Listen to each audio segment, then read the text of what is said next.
Your film is now ready to be shown.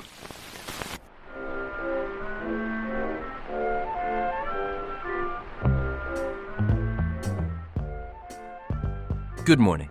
I'm Justin Hendricks, editor of Tech Policy Press, a nonprofit media venture intended to provoke new ideas, debate, and discussion at the intersection of technology and democracy. In the United States, the First Amendment is considered by many to be theoretically neutral, but in reality it's often been used to support powerful people and groups, and to protect harmful forces such as misogyny, racism, religious extremism, and corporate greed. What today's guest might call reckless speech. I caught up with Dr. Marianne Franks on the occasion of the publication of her new book on the subject. I am Marianne Franks. I am a professor of law at George Washington Law School. I'm also the president and the legislative and tech policy director of the Cyber Civil Rights Initiative, and I'm the author of this new book entitled Fearless Speech, Breaking Free from the First Amendment. Dr. Franks, this is not the first time you've been on this podcast, and I think we're going to talk about some of the same themes that we've been talking about over the past couple of years. This is your intellectual project. This is your vocation. Where are we on the arc of Dr. Franks' efforts here? Where are things headed in the future? Well, I wish I had good news. I'm a little apprehensive about where we're heading right now, but I'd like to believe that things can turn around. I think of this as kind of an arc from, let's say, my first book, The Cult of the Constitution, which came out in 2019, was really intended to be a diagnosis of, what I was calling constitutional fundamentalism, this kind of quasi-religious attachment that people have to the Constitution, in particular to the First Amendment. I also, in that book, went into the Second Amendment and how parallel I thought some of the interpretations were there.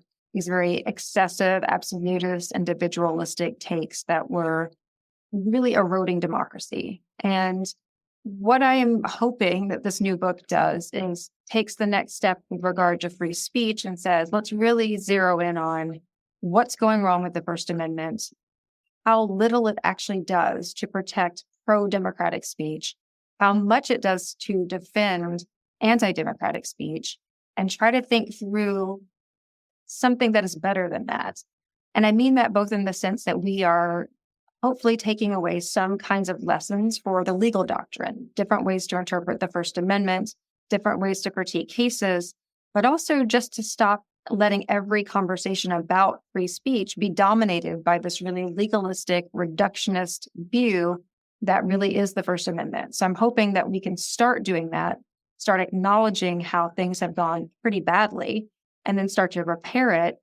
And I guess the sort of note of optimism I would say there is that I do think there's a intuitive sense among the general public that things aren't going well, that whatever it is we thought the First Amendment was supposed to be doing, protecting us from censorship, allowing us to exchange freely, ideas freely with each other, it's not working. It's not helping us think through our conflicts. It's not helping us lower the temperature. If anything, it's doing the opposite. Everyone can invoke the First Amendment. Everyone can invoke this concept of free speech for any purpose they want.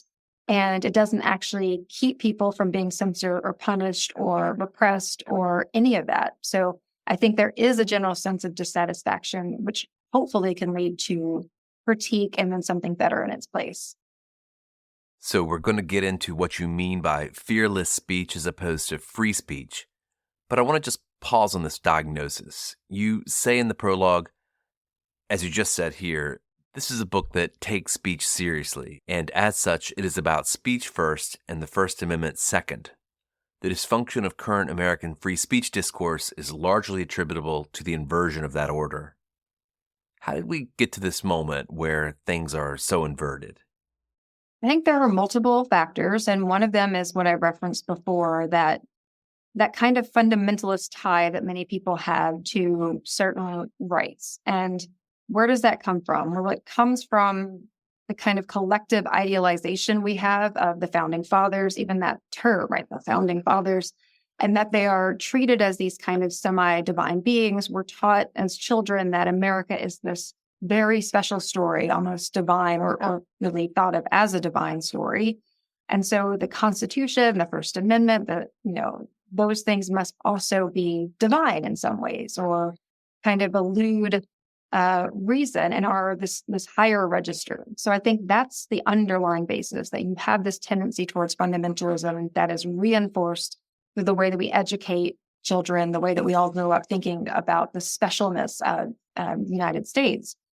And then I think it gets reinforced by what I think always drives fundamentalism, which is self-interest. The sense that we want to believe that we are doing something other than acting selfishly. We want a pretext. We want something noble. We want to say we're acting not because we just want to be selfish, but because of the First Amendment or because of the Constitution.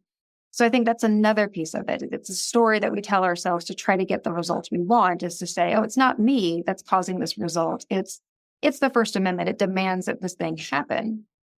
And then I think another factor is the internet, very broadly speaking, or technological evolution generally.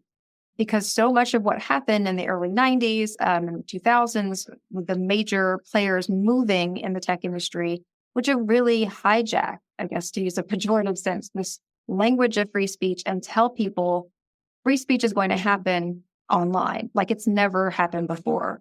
And so for decades, you had all this rhetoric of the cyber libertarian saying, come online because that's where free speech is. And things got very fuzzy very fast about, do you mean free speech or do you mean the First Amendment? Do you mean the internet acting sort of like the government?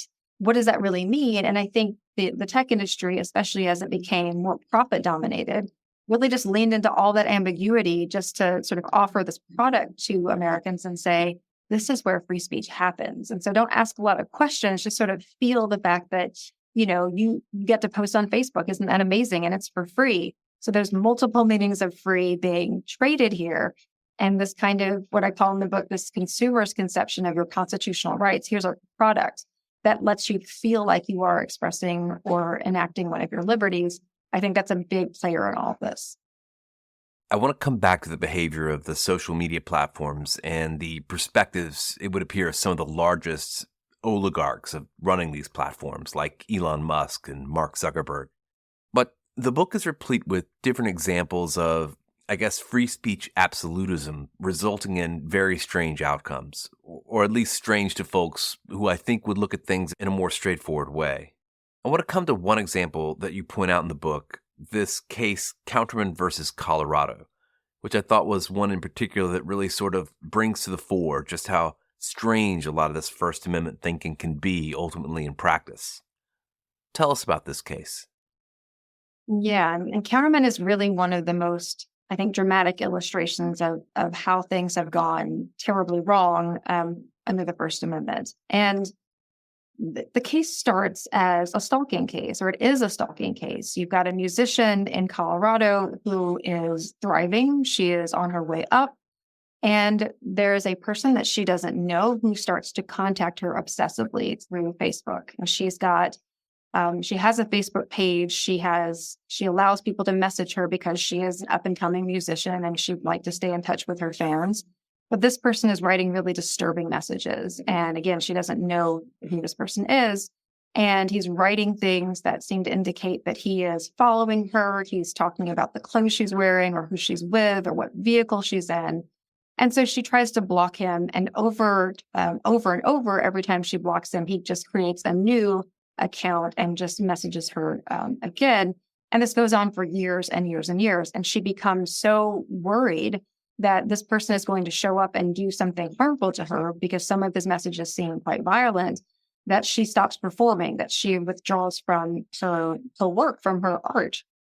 And this is particularly exaggerated for her, that the concern is exacerbated for her when she finds out she has someone look into his name to figure out if he's got a record. And it turns out that he's stalked other people, his family members, and has made some extremely explicit and violent threats against them. So she gets very concerned about the possibility of danger. And what happens is he is charged with stalking and convicted under Colorado law. Colorado has multiple stalking statutes, as many states do, but one of the forms of stalking is if you engage in communications that are unwanted and would be terrifying to a reasonable person. So what is sometimes called the objective standard. That is, would would a reasonable person receiving these messages be frightened by what they're receiving? And he's convicted of this, and he raises the objection. He contests his conviction by saying, I should not be allowed to be convicted for this kind of speech. And he phrases it as speech, his free speech, to engage in these messages, because I didn't intend for her to be scared. I am wanting her attention. I want to communicate with her, but I wasn't trying to scare her. And I shouldn't be convicted of stalking if I wasn't trying to scare her. And so the case becomes in some ways about, do you think that it matters whether the mental state of the person who's making the, again, objectively terrifying statements, how much should it matter in this case? Should it be, it doesn't matter at all, it matters that it's objectively terrifying? Should it matter a little bit, as in maybe he's being reckless with regard to the possibility that someone is going to find it terrifying? Or does it require that he actually intend for her to be terrified? And this was an interesting array of free speech scholars on both sides of this issue. I wrote an amicus brief for First Amendment scholars who were in favor of the state's position, but there were First Amendment scholars on the other side saying this is an important free speech case for his conviction to be overturned. And domestic violence victims advocates were saying, think about what this would mean if you say that a person who doesn't truly want to hurt somebody, but just believes that this person really is meant to be with them and that they just need to keep contacting them and is completely delusional about whether there's a relationship or there's a wanted aspect of these communications, we're going to say that that person can't be convicted of stalking as opposed to saying that he can. And that's effectively what happens in this case. The Supreme Court says, well, we'd really need to think about some subjective intent on the part of the person being charged. So maybe he doesn't have to have the full purpose of intending to terrify someone, but we, the court, are going to say he has to have at least thought about the possibility that it was going to be terrifying and dismissed it. If it's just the case that he's thoroughly delusional, completely in love with this person, even though she's given him no sign, then the court says, well, that's not really stalking. That's protected free speech. In the book, you say that, stated more plainly, the court declared that stalking is protected free speech if the stalker truly believes that his repeated, objectively terrifying conduct is welcome. The more deluded the stalker, the more constitutionally protected the stalking is. Just an extraordinary outcome. And you point out this is not necessarily the product of the conservative supermajority. This is an example of the majority thinking about the First Amendment on the Supreme Court these days. This opinion is authored by Elena Kagan. Exactly. This is not one of the situations where we can say it's all the conservatives lining up against the, others who care about domestic violence or who care about women's rights. It's 7-2, and the only two dissenters are both the conservative justices, that was Barrett and Thomas. And what you have here are liberals and conservatives coming together on this First Amendment front to say, we think that the potential chilling effect of stalking laws on someone who might not really mean to stalk someone, we think that that's far more important than the actual effects on victims of stalking, as were clearly laid out in this case. And to me, this is what is so interesting about this case, is that it puts you in this really dramatic way. It says this woman, this artist, this musician, was not able to do what she wanted to do. She was chilled from her own expression because of the objectively terrifying nature of these communications. But the court says the real harm here is if you convicted people like the stalker, because what if he didn't really mean to be a stalker? What if he meant to do something else that was politically important or interesting or otherwise useful? And so you have an entirely hypothetical value of that person's speech and the entirely hypothetical chilling effect that it might have to have convictions for stalking, as opposed to the actual effect that you could see of stalking on a victim who was no longer able to engage in the expressive activities that she would have wanted to engage in. So the court here, again, conservatives and liberals coming together and say, that's what we care about. We think that his potential harm is far more interesting and important than hers. The idea that runs through this book, as you've already said here in this conversation, is that we're more or less dealing with here at a meta level, a legal system that favors white supremacy, and in particular, white male supremacy. This example that we've just been talking about comes from your chapter called Burning Women.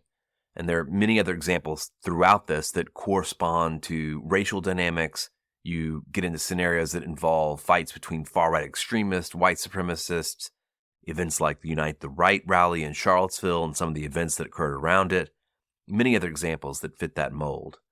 I just want to pause on that broader diagnosis and ask you, is this just sort of the way things have always been in the United States, or is this a moment where things are getting worse?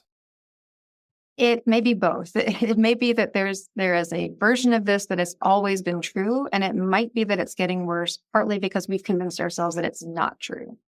So if we think about how early on, early First Amendment law didn't really seem maybe so stark in the kinds of ways that I'm suggesting that they are now, that's partly due to the fact that when you didn't have any realistic threat to power, you don't necessarily have to make these kinds of choices, right? When you can just assume that the First Amendment means that white wealthy men get to say what they want up to a certain point and everybody else doesn't count, there's very little law and litigation that you need to have about that. You just assume it, and that's what happens. It's not really until there are people who are contesting the we the people as it was conceptualized at the time of the founding that you really have to start dealing with these debates about, well, who is it who gets to speak, who gets to have these rights? And the history we tell ourselves about the First Amendment is that one is a really progressive story.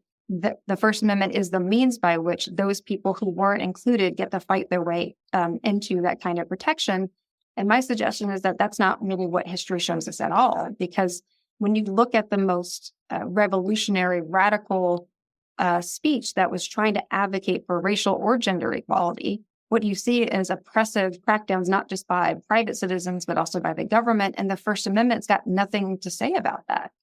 So you have these highlighted cases that we like to tell ourselves about around the time of, the turn of the 20th century. You get the early war cases where they're starting to jail dissidents and people who are protesting the draft.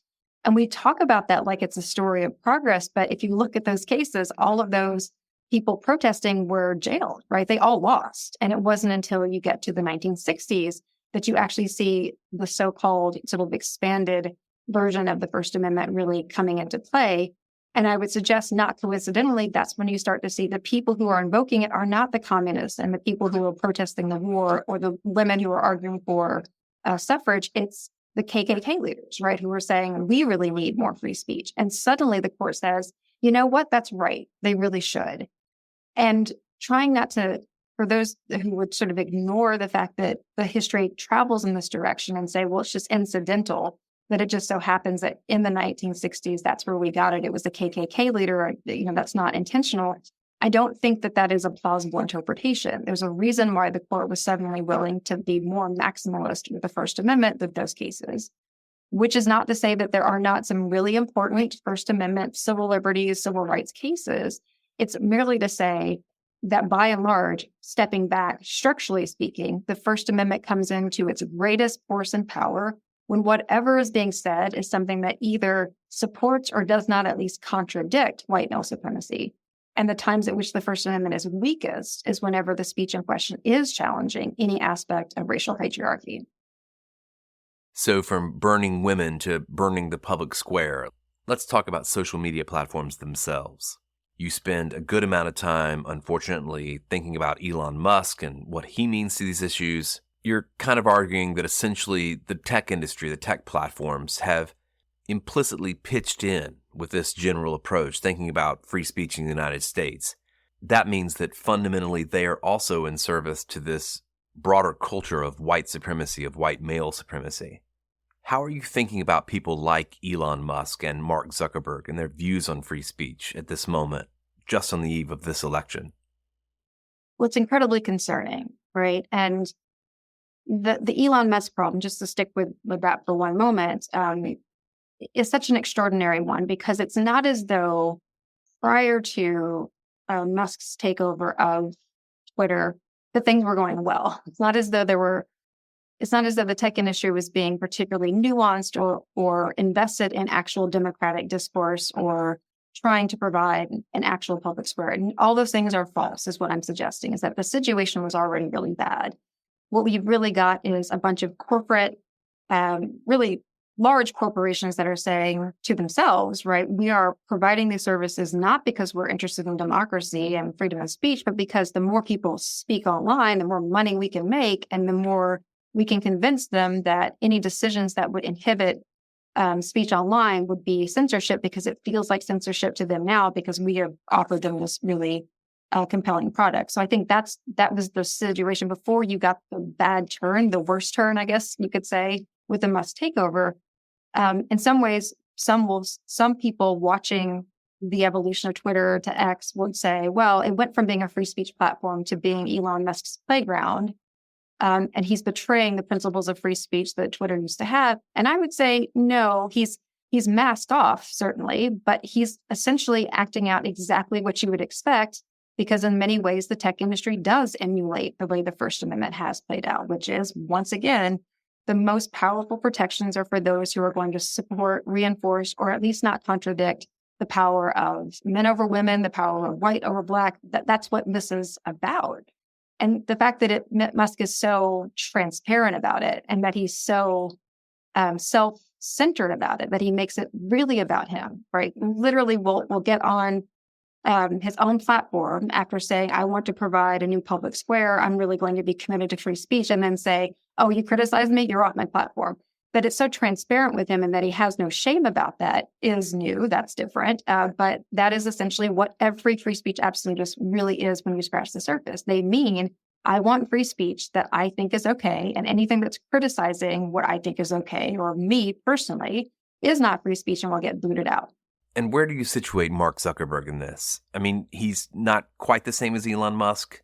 He says he's trying to be neutral these days. Yeah, I'd say that's the kind of bad neutrality that is really its own kind of problem, right? So it is different. It's not quite as egotistical. Zuckerberg isn't using his own platforms the way that Musk is. And the other thing that Zuckerberg is not doing that Musk is doing is Musk is suing everyone, right? So the great irony is not even the strong word for it, right? That Musk is protected for all the decisions he makes on his platform. He can't really get sued for any of that because of Section 230, but he can go out and sue nonprofits. He can go out and sue individuals for saying things that he doesn't like. And that's new, right?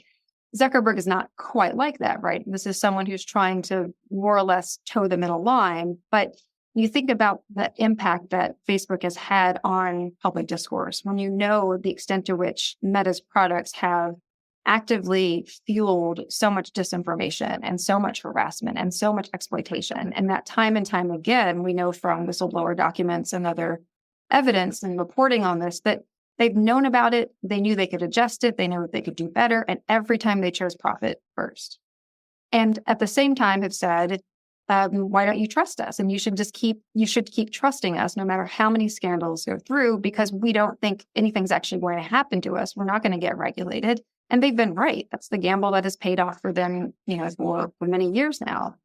And then you have a really, though, dark turn, I think, with Zuckerberg recently, when he's writing this letter that is aligning himself in some ways with the far right members of Congress who have begun this more recent attack on researchers, on misinformation researchers, disinformation researchers, who have made these crazy claims that have made it all the way to the Supreme Court to say that if you want to correct COVID misinformation, you're colluding, and therefore that censorship completely distorted view of the First Amendment that anyone who studies the First Amendment knows is true.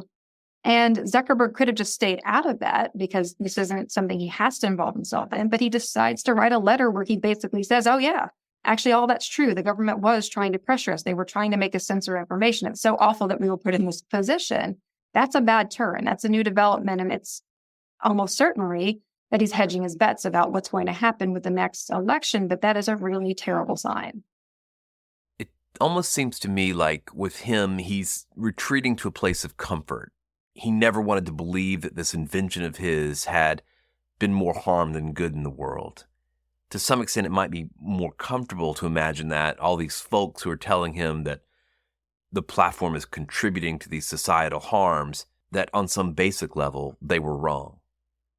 I think that may be right. I mean, it's hard to read what his actual feelings about the matter might be. But one thing that I think is really clear, and something that I've argued for some time now, is to say this First Amendment invocation, or this kind of the kind of vibes of the First Amendment that the tech industry was writing on for so long was really a kind of ennobling of pure profit passivity, right? So profit-oriented passivity. In other words, if you are overrun on your platform with white supremacy and harassment and sexual exploitation, and you just don't want to do anything about it, right? At some point, because people get upset about that, it's not a great answer to say, we just don't care. It's a good answer to say, well, we don't believe in censorship. It's a good answer to say, well, because of the blah, blah, blah First Amendment, we're not going to take some of this down. It's such a way to launder your own passivity. It's such a way to launder the fact that you don't want to take the stuff down. Maybe because you either find it perfectly acceptable, but even maybe worse, cynically speaking, you don't care about whether or not it's acceptable. What you care about is, it's profitable. And you want to be able to say, oh, but I'm not taking it down for some kind of profound reason. And that profound reason has something to do with free speech. I think that's kind of the category Zuckerberg probably falls into. And yes, it's very convenient for him now if the discourse is now shifted to say, oh, taking down white supremacy and really violent misogyny, you've now got members of Congress saying that's censorship, and Zuckerberg standing up and saying, yes, exactly, that is censorship, I think does work really well for him.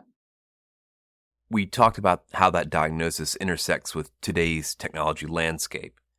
I want to talk a little bit about your solution, which is the idea of fearless speech. And I just want to pause on the term for a minute, because understanding this term also means we've got to understand some other concepts like pharisee, if I'm pronouncing that correctly.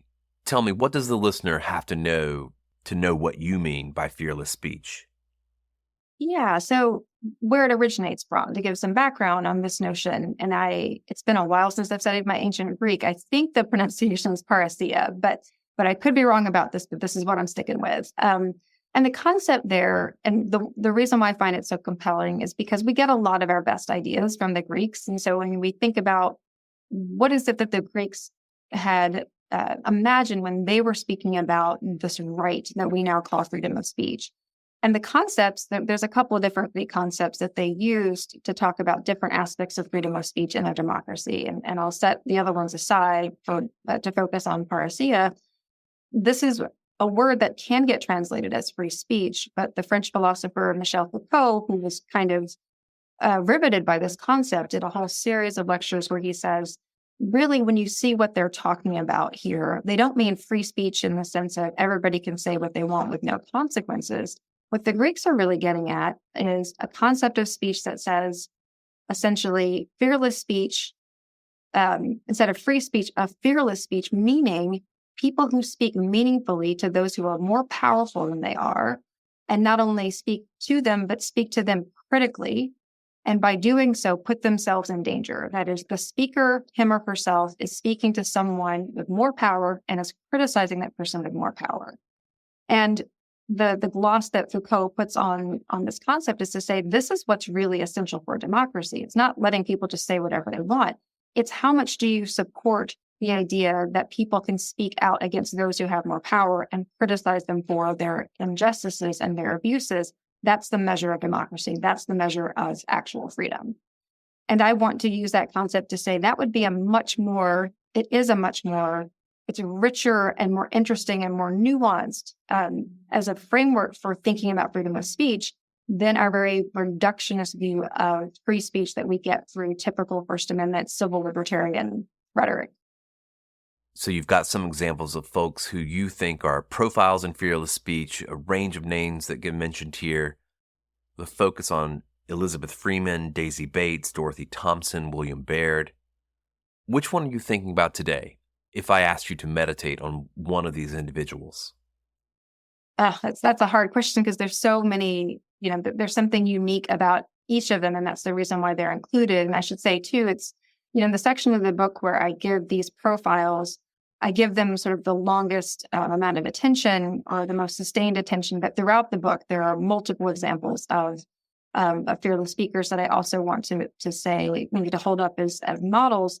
But I think a lot about Dorothy Thompson. I think a lot about the fact that she, as someone who was a prominent journalist, a prominent voice in the media, as Hitler is coming to power, as she's seeing what is happening in Nazi Germany, as she has had direct experience what it looked like for fascism to come to Germany.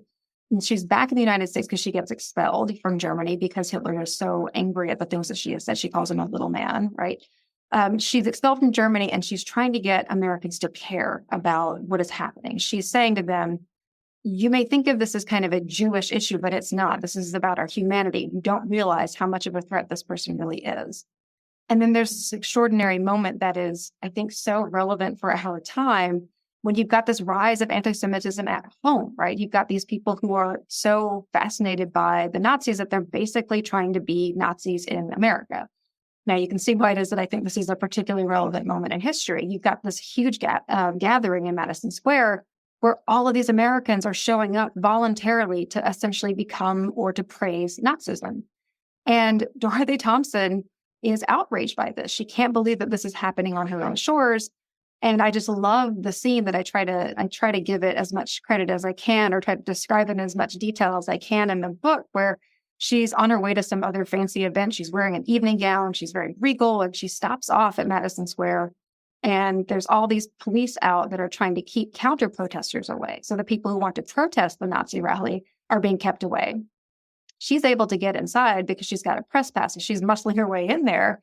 And as these, Nazi after Nazi is getting up and praising Hitler and praising basically anti-Semitism and using all of these concepts to gin up this sense of hatred and objectification of Jewish people, she starts heckling. She's right there in the front row, and she's heckling. She's laughing at these people, and she's calling it bunk. And she's saying, you sound exactly like the Fuhrer. You sound exactly like Hitler. And she's escorted out quite violently. And then she writes about it. She writes about how the entire reason why the Nazis in America were allowed to have this gathering was because of free speech, because some view that says, well, the First Amendment says you have to let them do this. And she says, what does it mean to say that there is going to be protection for this kind of rally when we know what the implications of it will be, and that you've got all this massive police presence protecting them, drawing resources away from everything else that's happening in the city? And then when I show up and I express myself, I laugh at them and I try to criticize them. I am the one who is escorted out by armed guards. Like, I'm the one who cannot speak. What does that mean? What does that mean to say that we have free speech in this country? And I just think that is the question. This is the question that she's left us with. This quote that you have from her: if this democracy allows a movement, the whole organization and pattern of which is made by government openly hostile to the American democracy to organize, set up a private army, and propagandize on the soil, we are plain saps. If it mobilizes the police to protect this movement against the opposition of American citizens who believe in the Declaration of Independence, it is committing a crime against itself and paving the way for disaster. Those are words that are almost difficult to read right at this moment, just 3 weeks out from this election and all the various forces that are at play here in the United States. Yeah, no one could say it better. And yet we haven't really learned those lessons. And I think the more that we could focus on these moments, the better sense of history we might actually have. Maybe we'd be better prepared to meet this moment, because the warning signs are all there and they've been there for such a long time. And that part of what she's getting at, and she is in some ways echoing Justice Robert Jackson when he said something very similar in this famous case called Terminiello, about how when you have a view of freedom of speech that says you don't care about the history or the context or who's planning on using it to destroy democracy itself, you are essentially assigning us, right, to suicide. And this is the Constitution as a suicide pact. And Justice Jackson quotes Goebbels, right? He says, Goebbels tells us about this. Nazi propagandists have told us what they're doing. They've said what they're going to do is they will take the tools of democracy to destroy democracy. As soon as they are given the power to speak themselves, they will deny it to other people. That is the entire point. It is meant to be an exclusive way to grab power and deny equal rights to everyone else. You cannot just look at that simplistically and say, well, freedom of speech means they have to be able to say what they want to say. That is a naive and incredibly reductionist way of looking at things. And it will mean that you will not stop the juggernaut that is essentially what was created at a rally like Madison Square. What was the force of fascism in Germany? This is how it begins. So I do want to just kind of put this idea of fearless speech a little more in conversation with what's going on at the moment. We've talked about the election. There's also the situation post-hurricane, where so many people appear to be exposed to conspiracy theories and anti-government rhetoric. There was news last weekend of FEMA workers having to be removed from certain parts of North Carolina out of fears that an armed militia might rise up against them, threats that were being taken seriously there, arrests that were made. How would you apply this fearless speech concept in this moment? What does it tell you about the things we're experiencing? Well, I think what it tells us, what I'm trying to do with the concept is to contrast it, not just to say that there's a better framework, because a lot of what I'm trying to say about fearless speech is aspirational and it's cultural as opposed to the bold. But the other thing that I'm trying to say is that fearless speech should be contrasted with reckless speech. Reckless speech is the kind of speech that does not care about the kind of harm that could result from it. So in law, the concept of recklessness, back to Counterman, back to this, the legal conceptions here that I find really revealing. Recklessness means you know that there's a risk, that the thing that you are doing is going to cause serious harm to someone else, and you just don't care. So it may not be that it is your actual purpose, but what it means is that you care more about whatever it is you want to get out of that particular action than any harm that might come from it.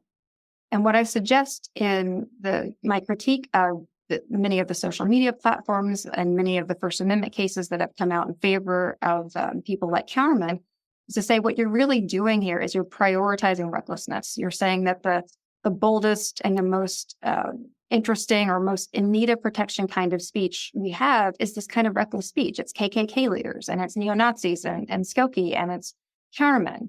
It's reckless, right? You don't care about the harms. And that, at least, we need to worry about. Even if we don't get to a place where we have a more nuanced and more imaginative approach to the possibilities of speech, we certainly should be more attuned to the harms of the kinds of speech that we're protecting today.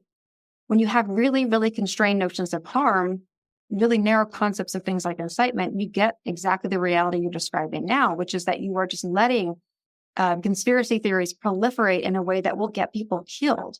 And the idea that you have to let that ride out, that you have to see where that risk takes you is just such a strange way of thinking of democratic speech. The risks, if we want to take some kind of protective, we want to take a protective position towards risky speech, the kind of risky speech we should care about is the risky speech where someone with less power criticizes someone with more power. We should not be putting the weight of our law and our social validation behind speech that is causing risks of harm to other people all the time. Complete selfish, pursuit of whatever it is, whether it's the likes or the engagement or the profit or the political purpose you're able to achieve. We should not be valorizing that kind of speech because it, in fact, will cause serious injury. We know that it causes injury. It is not something that is speculative at this point. We know it's going to hurt people. It is not a pro-free speech position to take to let people say whatever they want and get someone killed, because that means that people can't actually do what they want to do, say what they want to do, perform the duties of their job, right? Because they might be silenced forever. So, barring a break in the constitutional order, it could take a long time for the precedent you're concerned about to be challenged in this situation. There could be many more catastrophes in front of us in that meantime, both here and abroad. It seems to me that around the world, people are beginning to look at the situation we've got here and they recoil. Sometimes I think about some of the folks who come out arguing strongly against some of the rules that different countries and regions of the world are putting in place around social media. They don't seem to recognize that part of it is not just authoritarian impulses, but out of a real fear that the American conception of free speech and the way these platforms are behaving is ultimately dangerous. But barring that break in the constitutional order, is there a legal strategy to address these issues? Is there an intellectual foment that's necessary? How do we get there? I do think that there are different pieces of it that we could work on, that there are ways that you can work within a doctrine, and then there's social and political forces that I think almost always, to some extent, matter more, right? That if we could change our cultural conceptions of freedom of speech, if we could be more attuned as a society to the actual costs, right, of certain forms of speech, of reckless speech, that would already take us some way, right? If we could get past this moment where we have really taken the concept of the First Amendment and free speech and turned it into essentially a blank check for anyone who wants to impose any vision of the world they want, right? That we could finally give up on that and say, like, can we finally say and admit to ourselves that the First Amendment is not this noble principle? It is mostly a political tool. And mostly what it's going to be used to do is to crush the people who are trying to advocate for equality, and it's going to be used to protect the people who are trying to preserve the status quo. Can we understand that? Can we get that? Can we have that as a cultural moment? Can we understand this? And in that case, stop accepting it as an excuse or a justification or an invocation in situations where it shouldn't be a satisfactory response. We cannot continue to let the tech industry say, oh, we need Section 230 immunity, the super immunity, because we are the brokers of free speech, to say no to that. But that is not what's happening. To say no to the kinds of decisions that allow, or the kinds of perceptions that allow people to be chilled in their expression, whether it's on university campuses or whether it is in the streets, to say, there are certain causes where the cops are going to be called on you immediately versus any number of other kinds of speech that we have allowed to sort of take over the public square without challenge. Can we start being a lot more skeptical and critical about that? And in the legal sense, it's not even necessarily that I would say we need to have a change in precedent so much as we need to confront the inconsistency in our precedents. There are some First Amendment cases that are very good. There are some First Amendment principles that actually make sense. What is not healthy and what I have not seen this court or any other court really try to do is confront all the things that don't make sense. One of the reasons why Justice Kagan's majority opinion in Counterman is so troubling is that she falls back on this notion of history and tradition that she has criticized. She and the other liberal justices have criticized, and rightly so, because history and tradition means you are only ever going to be serving the interests primarily of those who were in power at the founding or in the 1800s. But for some reason, when it comes to the First Amendment, that is not a criticism that she has recognized. She says, well, the reason why we have to have this particular decision in Counterman is because, historically speaking, this is how we've defined true threats. And historically speaking, this is how narrowly we wanted to draw that particular line. And it doesn't seem to occur to the civil libertarians who are not necessarily politically aligned with conservatives on anything, or not all things, to say, wait, if history and tradition is concerning for all kinds of reasons in these other contexts, don't we think it should also be concerning in the First Amendment context, to be bound by the decisions that people have made 50 years ago, 100 years ago, 200 years ago? Do we think that there might be something missing about that kind of analysis? Could we confront that inconsistency? Could we confront the insufficiency of that approach in all the ways that we've done in other contexts and try to do that here? I don't think that's going to happen with this court, but could it happen with a future court? I would like to think so. Is there a case you're watching right now that's making its way through the courts that you think might offer another opportunity to reconsider these questions? There is a case that is bubbling up that has to do with the ability of people to protest outside of abortion clinics. And I think that that's going to be one of those situations where the court effectively says we care more about the hypothetical abstract notion of the sort of the sidewalk as the public square, and about whoever wants to make their anti-abortion views known. We care more about that than we care about people's right to safely access reproductive services. So we've already seen the court roll back some of the protections for abortion clinics and the kinds of protesting activity that can go on there. But even that case, I don't think, there's almost no chance, I think, that the court's going to do something protective. And this is where it's very complicated, right? Protective of free speech of the people whose expressive rights are the most implicated. I think what we're going to see is the same kind of picking and choosing, right? That when you look at a situation like abortion clinic protesters, if all you can see is the free speech rights of those who want to protest women making their own reproductive choices, then you can see why it is that the outcomes are always going to be the same. It's not until we actually start talking about the expressive rights of everyone else, right? Including the women or whoever it is that's trying to access the clinic, until those harms or those rights or those anything that has to do with those speakers is recognized, we're not going to get to a better place. So I guess when I'm looking at the docket that's coming up, I wish I had a case that could even serve as a vehicle for what you're asking here. But I do actually think the court quite consciously is playing it safe this term because of the election. There are no really blockbuster cases. There is that case that involves the bans on pornographic websites and age verification that might have some interesting aspects to it. But I don't think we're going to really see any big blockbuster cases about the Supreme Court trying to figure out First Amendment doctrine, partly because the Supreme Court can't admit that it has a problem. So I fear that we're going to be stuck with the status quo for the Supreme Court for some time. I think what we will see that will be interesting will be cases like many of the cases that Musk is pursuing against nonprofits, a lot of the cases that are going forward against social media platforms. It'll be interesting to see how the First Amendment implications come out there. But yeah, I wish I had a better answer there, but not really. If folks want to dig in more into this concept of fearless speech, they can do it with this book, Fearless Speech, Breaking Free from the First Amendment by Dr. Marianne Franks from Bold Type Books, an imprint of Hachette. And that's out right now, October 2024, available where fine books are sold. Dr. Marianne Franks, thank you so much. Thank you.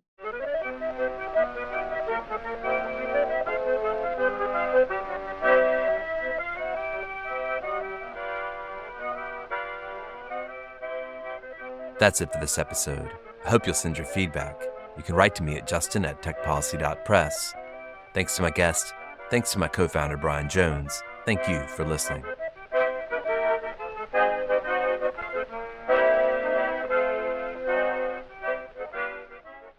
Tech Policy Press.